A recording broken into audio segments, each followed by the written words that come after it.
Dalawang individual ang naaresto sa ikinasang bypass operation ng pulisya sa Purok 12 Barangaya, Pinatilan, Valencia City, Martes ng gabi, Enero 27, 2026. Kinilala ng mga pulisya ang mga naaresto na si alias Jonalyn, isang babae, 48 anyos, single at isang online seller, at si alias Robert, lalaki, 43 anyos, may asawa at isang driver.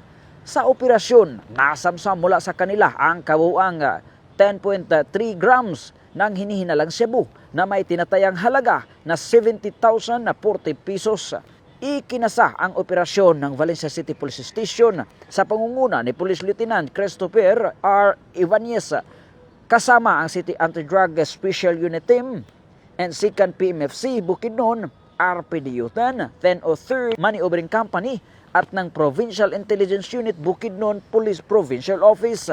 Matagumpay na nabili ng poser buyer ang illegal na droga na nagresulta sa agarang pag-aresto sa dalawang suspek. Bukod sa hinihinalang shabu, na-recover din ang bypass money at illegal drug paraphernalia.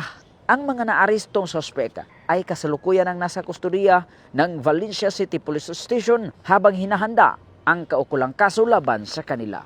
Mula dito sa Campo Alagar, ako po ang inyong Police News Network Correspondent mula sa Regional Public Information Office ng Police Regional Office 10, Corporal Joel Lazaro Subsuban, alagad ng batas, tagataguyod ng balitang pulis.